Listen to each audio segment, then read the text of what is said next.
Good morning, everybody, and welcome to the How Behind Telehealth with LT Telehealth. My name is Dr. Pamela Ograbisz. I'm a cardiothoracic nurse practitioner and the Vice President of Clinical Operations here at LT Telehealth and locumtenens.com. Today, I have with me Dr. Qasim Butt, who is a board-certified interventional and clinical nephrologist and has been practicing for over 14 years. Thank you so much for joining us, Dr. Butt. Thanks, Pam. How's it going? It's good. It's good. So I know that you are a big fan of telenephrology. So honestly, just to get us started, tell me why you're such a big fan. Well, various reasons. I've started to practice medicine more part-time, so it kind of fits my schedule. I love the flexibility of it. Inpatient telehealth has been so beneficial to me as far as timing, as far as just giving me that flexibility today to do various things. Also, it's not compromising my care that I deliver to patients, so it's giving me the best of both worlds in many respects. So. Very good. This really start for you kind of during the COVID era, or have you been doing this longer than that? Well, I left full-time practice in 2021, and then I started seeking opportunities. And I think that's when we started first connecting at some point. I think we just had initial conversations. But yeah, during that time, I was seeking other opportunities. And now I've kind of come to an arrangement of like hodgepodge in clinical care in various ways. I still have a little bit of a clinic. I do some inpatient telehealth. I do medical directorships for dialysis units. And other things as well, consulting as well. So that's how it slowly came about to me. It wasn't like I was seeking out telehealth. It's just the opportunity of telehealth and where we are as far as technology, innovation, and medicine, and the post-COVID environment where it really made it amenable to happen. So. Excellent. And I know you are very pro technology. Yeah. Yeah, I know you have like your own channel on LinkedIn and you do a lot of discussions surrounding that. So let's talk a little bit about, for those maybe who are not as familiar with telenephrology and how this works, what types of kidney conditions can be effectively managed via tele? Oh, all of them. Like it's nothing, nothing that I can't do as inpatient. There's actually an interesting point I had. It was fascinating. I was doing an actual locum, a physical locum in a hospital in Fort Smith, Arkansas. Great hospital and everything. And then I started seeing an ICU consult at 6 p.m. And this is at the same time I had started doing some telehealth opportunities.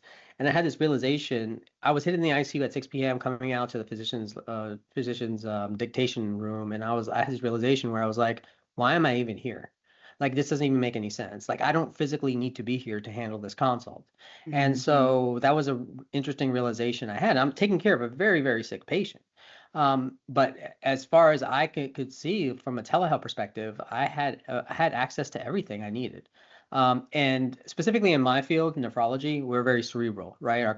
What we do is very cerebral. We're numbers, we're chest X-rays, we're renal ultrasounds, and a bit of a physical exam too.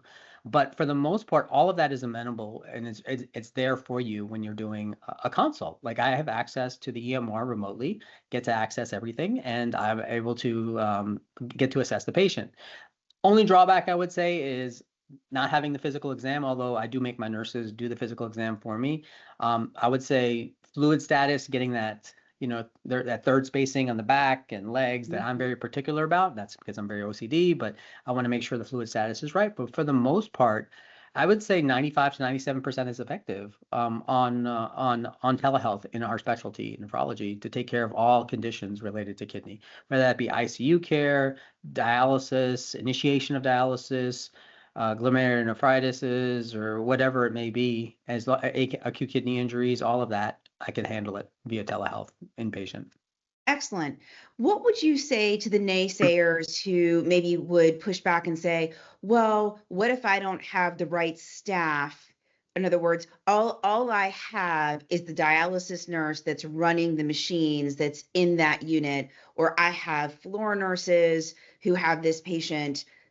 Are you saying that is enough of a staff for you to make those clinical decisions because you're able to guide them for what the information is that you need and guide them on the exam? Yeah, so basically my interactions with the nurse are no different than when I'm physically there, right? I usually talk to my nurses when I'm there.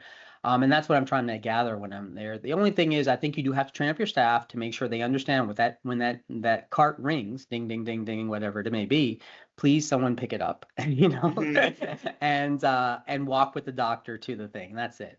The other component I would say is make sure you plug the cart in afterwards so the battery doesn't Amen. die. Yeah, that's a huge thing. Okay. But for the most part, from a nursing perspective, I think it's just a matter of dragging you from room to room and, getting doing that physical exam, giving that input to the doctor. But from the nursing perspective, I think it's great. Even from the dialysis nurse perspective, I mean, it depends. Even then, like some of the dialysis nurses, they'll have like the HIPAA compliant telehealth apps on their phone, so you Mhm. can actually FaceTime, not FaceTime, but whatever Yeah. app you're Video using, visits. and you can literally see the person on dialysis right then and there. And even if there's a problem later, they can FaceTime you right there if needed. But the accessibility is you're just as accessible as you are when you're when you're not in when you're in physically there. And so I don't see a problem with that. And I haven't seen a burden on the nursing staff. I do think whoever, if you take up the program, you should train up your staff to know it, but it's basic stuff really. So Very good. How have your patients responded? Do they mind the fact that you're not in front of them, in person? No, I think most of them are grateful. I've gotten some thank yous, because typically what's awesome about this program, whatever telenephrology, is that you get to serve rural populations that oftentimes don't have access to a specialist. So if they don't have access to a specialist, guess what? They got a 2 or 3 hour ambulance ride to the big city to get dialysis or get proper care, right? But for the most part, I think, I haven't had a drawback to it at all. Now I'm pretty interactive with my patients. I joke with them over telehealth and stuff even. So I try to keep it the same as I would in person. So in general, I think they've been very appreciative of the care you can deliver, as long as you're explaining everything properly. So. Absolutely. Absolutely. Would you say that your workflow differs in any way when you're working on the screen versus when you're in the hospital, or truly your workflow doesn't change? I think I'm actually more efficient. So I think it's actually more efficient. I don't have the drive in, first off. Secondly, because you're on a cart, I'm a lot more proficient and efficient with my time. So I do a pre-rounding. I get my notes, like a lot of my note templates done, get my orders, just a lot of orders done. And I know what I'm doing when I go into that patient room. And so I know everything about the patient. I go in there, bam, see the patient, maybe adjust some orders, adjust a note, then go to the next room and kind of go from there. From the telehealth perspective, as far as being a nephrologist or a doctor involved, I think you have to get somewhat efficient in the way you do everything. And so, again, your interactions with the patients is kind of limited, and your time with the cart is kind of important too. So you have to allocate it properly as well too. You want to, if you have 5 patients on that floor, you want to make sure you know everything about those 5 patients when they drag you room to room. So you have Yeah. to be a little bit more efficient with your time and proficient with that kind of stuff. But outside of that, I think I've actually gotten a bit more efficient timing as far as when I go to the hospital as well. And also I have a tendency to talk too much to the staff and too. So I guess it's less of a distraction. So I can actually just concentrate on work. But generally I would say I could get done with the same amount of time of stuff, half to 2/3 of the time I would spend otherwise, I without the could not drive. agree more. Yeah, I'm You're far way more more efficient. efficient when I'm working via tele, primarily because I'm also not getting door handle questions. You know what I mean by that, right? So like when you're in clinic and you're trying to get out of the room, and then it's oh, hey, by the way, I just have one more thing. I just have one more, Oh piece. yeah. And the same thing in the hallway, those conversations that you get stopped with, you become far more efficient. And then a lot of times, I have what we call sort of like huddle rounding. Yeah. So the cart is parked at the end of the hallway, and the nurses or whatever other staff may need to consult with me are able to just walk up to like open rounds on the cart, and we can discuss things. So Oh, that's super cool. Yeah. I think that Yeah. the really cool thing about tele is that there are so many different ways that you can implement it. But I think that the crux of it is sort of what you said, which is you're able to reach patients where they are. There's a lot of folks who are rural that really desperately need dialysis care and then have to go really, really far to get it. Yeah. I know that you're a part of several programs for us where folks used to have to be transferred out of facilities in order to go get dialysis care. These facilities were then able to actually build dialysis units, and now you're there, right, to help them make sure Yeah. that they get care, or you're helping the nephrology staff that's already there as a medical director. So I think that sort of the way that we think about nephrology overall, we need to take a step back and go, we could do this better, right? We could be more efficient. Yeah, no, absolutely. And even from the hospital side, typically depending on what kind of hospital you're at, right? Like if you're a hospital that's rural, you don't have a dialysis unit. Well, a lot of the new dialysis machines have ROs built into them. So you don't need that huge water room that you used to have to build Mhm. out. So you can actually have the RO machine be portable or within the machine itself. So therefore you can maybe in-house that service line for yourself and keep that patient there. The other thing is if you're someone that's in a rehab facility or somewhere else where you have to send your patient to an outpatient center and they're charging you a lot for that outpatient, dialysis, whatever it is, you can bring that service line in-house and do it there and save on the cost of transport and all that kind of stuff as well too. Absolutely. Yeah, Absolutely. Go ahead. oh no, and the other thing I was going to mention, even with the EMRs, what's interesting is because of being at home and stuff, like I'll give you an example. With EMRs, we all complain about EMRs, but I realized like even when I was in a less efficient mindset when I was in the hospital, I Mhm. realized I wasn't using the full functionality of my EMR. Like I used to use Cerner and in the hospital when I was practicing full time. And I didn't realize it had the functionality it had because now that I'm trying to be more efficient with my time, I'm like, oh my God, they had auto text, they had all this other stuff, Mhm. and I made all my templates, I made all my favorites. So literally everything I do is click, click, click, click, click, and that's it. And so it's weird. I think it's a mindset shift too that you have to Yeah. make when you're doing home, doing telehealth. So. I agree. And I think, I don't know about you, but I find that I also interact better with other specialty teams that I'm working with because Mhm. inside, I use a lot of Epic. So inside of Epic Messenger, instead of either, I used to call them or I would send sort of these like, wordy texts that had like no HIPAA information, but trying to make them understand. Now I've just used Epic Messenger, right? And I'm not Yeah. as familiar with Cerner, but I do think that I feel like we get a lot more accomplished in a shorter period of time. So I completely concur. I think we actually get better No, I think using so. And tele. I've realized over the years that I think most docs don't even use the full functionality of their actual EMRs to complain about Yeah, them. Do you see what I'm saying? Now, it does take some time. There's initial kind of time needed to be spent to learn it. And I think a lot of people don't want to spend that extra 2 or 3 hours to like, hey, how do I do this? How do I do this? But once you actually master that component, it's like, oh my God, this actually works a lot better. for sure. So, yeah. Yeah. Do you think is there anything that our patients need to do to prepare for a telenephrology visit or no different than any other? No, I don't think it's I guess, I've never been on the other side. Like I've never seen the Mhm. machine walked into my room. You see what I'm saying? Yeah. But I would say is you should, for the most part, no. I do think establishing rapport with the patient is crucial because you don't want technology to mess up the social discourse like it has on social media and everything, Mhm. like so I think you have to be somewhat animated, somewhat, to me at least, like to be very friendly and very nice as the doctor on that platform because you have to deliver a 3D message in a 2D format. Yeah. You know what I'm saying? And so, and even like certain things like initiation of dialysis, that's not a small feat, right? For Right. someone to go through. So to be able to connect to someone is somewhat crucial. But from the patient perspective, yeah, I guess it could be somewhat intimidating, but at the same time, if you're, again, most of them have been very, very, very thankful that I'm there. You know what I'm saying? So I don't see Absolutely. that. Haven't seen any pushback from them at all. So Yeah. Yeah, we don't see that very often, but always kind of want to make sure that we're checking that box and talking about, right, which I think sometimes, especially hospital administrators and folks who are, we all worry about, if you will, successive programs, patient satisfaction. It's all incredibly important in the hospital experience. But what I'm finding after having been honestly practicing in telehealth now for 17 years, I mhm. think that the overall, patients are embracing it, and even more so after COVID. So I Well, find very little pushback from well, patients when they're in honestly, front of a the other screen. component is too, I don't think many people talk about, but I actually find that telehealth inpatient is a lot more efficient than telehealth outpatient. You see what I'm saying? Okay. So, and I actually think it's more a more there's more utility in it. And what I mean by that is in the outpatient setting, if I have a sick old grandma that's 70 years old, and she's and this is a clinic setting.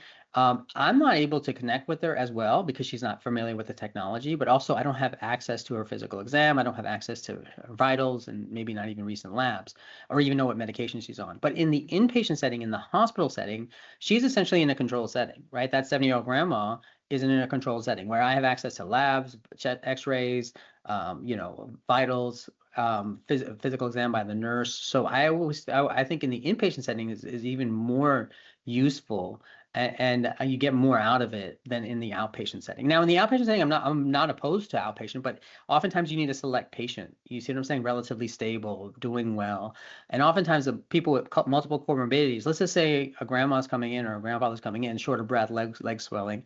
You kind of need that physical exam in the outpatient setting to really assess them if they need, what's going I would on. agree. But Now, in if we have a nurse practitioner or a nurse at the clinic where they're walking into where we have active vital signs, they're able to obtain the chart, send it over to you for review. I would say that that would work. But I would yeah, agree that if you're going to do it in an outpatient clinical setting, the method behind the madness and how you set that clinic up has to be very intentional yeah. for that to be successful. I would Yeah, completely agree absolutely. with Now, if that. they're Yeah, stable grandmother, nothing's going on and everything's fine, it's even fine. better, right? Yeah, yeah. But the more difficult patients, I think for difficult patients, Inpatient.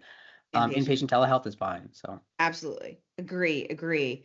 What do you think are the most common misconceptions about telenephrology that you'd like to address that people just have wrong? One I get from nephrologists is how do you even do that? Like Yeah, I right? don't even think I tell people I do telehealth. They're like, how did you do that? Where did you find people to do that? So the opportunities aren't there as much from the clinical clinician side. There's not as many programs like what you have and everything. But also, I think the apprehension of how to even incorporate that into your life, right? Like, so oftentimes, like, if you're a full-time practice, how do I incorporate telehealth, like inpatient telehealth into my life? Where would I even put that in? And I know some guys that I work with, like, they're like, they still work a full-time job, but they fit it in on different days they're lighter or something like that. Now I dedicate the whole day to it typically, Hmm. and squeeze in other things that need it. So that's one of the pushbacks. I think the other pushback would be from the, like hospital staff and like I think well, I think most people are happy with status quo and they're too scared to change, right? So they're not apt to say, hey, this telehealth card, yeah, there's an initial expense and this company wants some money, but all of a sudden, you have more efficient use of your resources. You get to keep the patient in house as opposed to transferring them out. I think that initial burden, that initial not even capital expense, but training expense Hmm. is just too much of a hurdle for most people to get over. But you start to realize, even with new technologies, it's just an initial few days of like getting used to something, and then you get used to it. So I think that could be another hurdle as well too. So I agree. On the technology side, let's touch on that. So I do think there are times when I've gone in and I've spoken with hospital systems and they're overwhelmed by the burden of thinking that they have to buy these very elaborate, mhm. unbelievable cards. And you have been to HIMSS, I have too, and there's some really phenomenal things out there, right, for these carts that have every bell and whistle. Yeah, But if we're really being honest with ourselves, and I know that you work in programs that have this, we yeah, have some programs that literally have an iPad on a pole with a Bluetooth stethoscope that is hooked up. And yeah, that is the sum total of what is utilized to facilitate the visit. As you get into critical care, right, sometimes we do need more bells and whistles and maybe like a horoscope handle and a few other pieces. But by and large, the technology is actually pretty simple. What you really need is a good, solid camera, yeah. correct? No, I 100% agree. I think the camera is just the crucial. Making sure you have a good Wi-Fi connection, something as Yeah. simple as that. Making sure you just charge the batteries and have several on board. But outside of that, yeah, like I mean, sometimes like I did, I've called into HIPAA compliant phones, like apps, and just use that as long as those apps are those apps are HIPAA compliant. That's all that's really needed. So I don't think that capital expense has to be hard. I think if you're a hospital system work if someone's if your Pam's coming up to you and saying, hey, we got this idea for a program, ask them, what can you do to Hmm. what kind of equipment do I need, and don't just assume it's going to be $20,000-$30,000 for a cart or something. Like, don't just assume that. I think as long as it's HIPAA compliant, that you can get away with, not get away, but get useful tech that's fairly cheap. So Absolutely. Do you feel that your collaborative initiatives have suffered at all? Some people say that they feel like practicing telehealth, sometimes they feel like they're in a bit of a vacuum. Not so much the providers. I think, again, these are misconceptions that are put together maybe by other providers or health systems where, well, I may bring in Dr. Butt into my system, but he's going to practice in a vacuum. And how am I going to get him to, explain his wonderful expertise and share it with all of my other, physicians that are around? So could you address that for us? yeah, I could see that because I think like even with telehealth or even telework, sometimes it's hard to maintain a corporate culture, just a culture, work culture, right? So yeah, I think that could be missing because face-to-face interaction can be useful. I think if you're a hospital that's really wanting to do this, I would say, maybe have like a messaging app or a way to know that, your social workers, like for dialysis, for Hmm. your dietitians, your doctors all know that they can reach out to these doctors and pick their brains. Now I definitely have those doctors that do pick my brains and just call me, curbside me too, so that's kind Hmm. of cool. But also they say, hey, can we discharge this patient tomorrow, is that okay with you? They'll give you that call. But I think you have to create that culture, and that's on the hospital really, to say, hey, this is a new doctor. You could even do like a little telehealth or tele interview, introduction. I've done that with hospital Absolutely. systems, like where I think with you guys actually, I met the Yeah. met the whole corporate team, met the nurses, met the chief nursing officer, and got to know them. I gave them my cell phone and say, you have any questions, please always call me. So that's a part of it, and that is a growing pain of it. But that could be, yeah, I definitely could see that could be a component where you do feel like you're practicing in a vacuum sometimes. But you do have, of course, I have access to my notes and all that kind of stuff as well too. But yeah, no, I could see that hurdle, but I think that's a part of growing your corporate or work culture that you need to work on as a hospital system. So I agree. Tell me a little bit about, we know that you function as a medical director for yeah, several telenephrology programs. yeah, Could you explain to us how that works? And, a lot of people are like, how could you possibly have a yeah, right? A yeah. virtualist functioning as your medical director. So Yeah. walk us through that if you would. So, I mean, this is outside you. I have a physical dialysis unit that I'm actually a outpatient unit that Hmm. and a lot of our meetings are via remote, virtual Teams or for Zoom. You see what I'm saying? So Yep. yes, I do physically go there occasionally, but for the most part, it's that.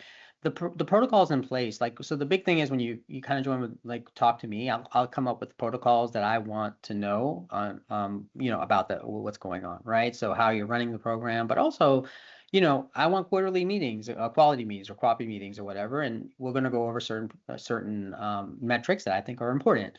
And so I'm able to sign off on water cultures. Those are pretty straightforward. Everyone signs off on water cultures. I'm able to literally get a call. Like literally, I just got a text from one of the nurses, and I didn't answer it obviously because we're doing this. But like, he feels free the dialysis nurses feels free to text me whenever, and I FaceTime with the patients or whatever if needed. And it depends on your program. Do you want us to be the clinical nephrologist, or you just want us to be the medical director, right? Right. Because I've done both. And so the medical director, yeah, honestly, is an oversight role. And the oversight role can be done tele because, there's not that much involved there. As long as you stay active. And I think that's where you keep that lines of communication open with the dialysis nurse.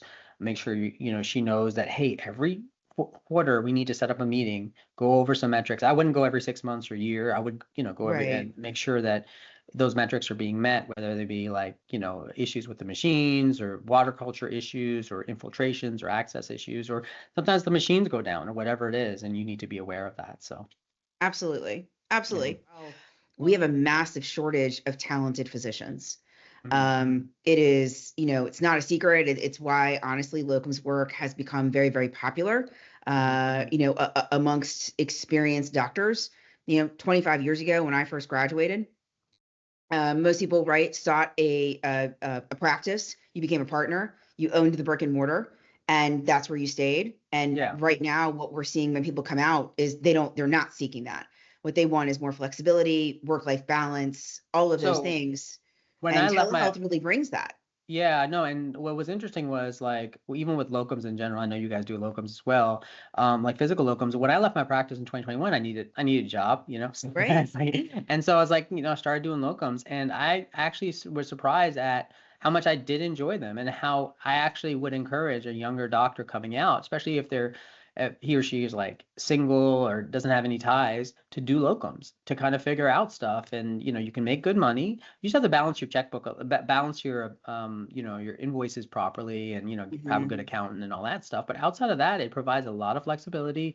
You can decide when you want to work. But overall, like, and that's how the telehealth thing kind of started to come in too. Because now you have a family. And so Yeah, was yeah. it So I easy couldn't for you to maintain pivot and that long go? term. You see what I'm saying? I couldn't Yeah, maintain locums long term. I was doing it a week at a time, and then for a few months, and then kind of dwindled it off a little bit. But right. telehealth provides the opportunity, that I can literally drop off the kids at the school, do whatever I need to do, take a break, maybe have a meeting, and then finish off the rounds, and then go pick up the kids from school. Do you see what I'm Yeah, saying? So, or do whatever, during that day, even travel. Like, I've done telehealth in my sister's house 3 hours from here. You know what I'm that's saying? right. And so, like, we were going, I think we went there for, was it Thanksgiving or some holiday or whatever, and we were out there, and I was like, yo, I gotta do telehealth. Can I use your office? And Yeah, I spent a few hours in there, and then the kids got to play with my niece and nephews, right? So it was actually pretty cool. So it provides that flexibility that I don't think many people understand. I think the hardest hurdle is getting into it, right? What I've realized is, again, getting over your own inertia and thought processes. The idea of honing your practice, I think it's a good idea. I think it is. But at the same time, like, do you really want to put in that much time to that one thing and be stuck at that one practice forever? And people talk about physician burnout. I don't call it burnout. I consider it bore out. I was bored. tell me a Yeah, little bit yeah. So about let me. that. Yeah, so I don't consider. I think people overemphasize the whole concept of physician burnout. I think for me especially, I wasn't physician burnout. It was just bore out. I was bored doing the same stuff over and over again. It becomes rote. And what I've even realized is, sometimes it's not like you're done with medicine. I think sometimes you just need a new environment. You know what I'm saying? Mhm. And a new way of doing things. So I think a lot of people may be leaving it, and nurses especially, but some docs may want to leave and stuff like that. But in actuality, I think they're just sick of seeing the same people for the last 10, 15 years, since the same system, and maybe going to a new hospital, maybe doing telehealth, maybe traveling, maybe something else can actually, change up your mindset and change the way you feel about things. So, I think the burnout is not is burnout, and sometimes it's just like a midlife crisis, right? You need something new, So I think, like, we're overemphasizing it to some degree. Don't get me wrong, it's there, but at the Yeah, same time, like, what's the alleviation? Alleviation's not, alleviation may be just changing the environment and maybe doing telehealth for a little bit. And the other thing I found, this is going to be a side thing, but I find that doing medicine part-time is actually a lot more enjoyable than doing it full-time. So telehealth may open those opportunities to where you can do side things that you never thought you could do, right? And so that's another opportunity there too, from the clinician standpoint. So absolutely. yeah. Absolutely. I could not agree more. Well, this has been fantastic. I've really appreciated talking with you this morning, Hmm. and learning all about your viewpoints and honestly the successes that you've seen working through tele. And I think that you're probably, correct me if I'm wrong, you're a big fan of working as a hybrid, right? Yeah. Telenephrologist, where you have some boots on ground presence, but a tremendous amount via the video. And your patients are happy. I know, you work several opportunities for us, and Mhm. we keep getting asked back. We keep expanding program lines because it is working. It's very successful. Yeah, no, absolutely. I love it. I hope to grow with you guys more and actually do more hospitals and more work if I can. And yeah, again, you can't beat the flexibility that it offers, especially the inpatient side, right? And you can't beat the flexibility it offers. And just getting to practice medicine more efficiently is actually pretty cool. Like, Absolutely. Could not yeah, agree more. Well, thank yeah, you so much for your time. Greatly yeah. appreciate it. And thank you Okay. so much to our listeners for tuning in. Thanks. Bye.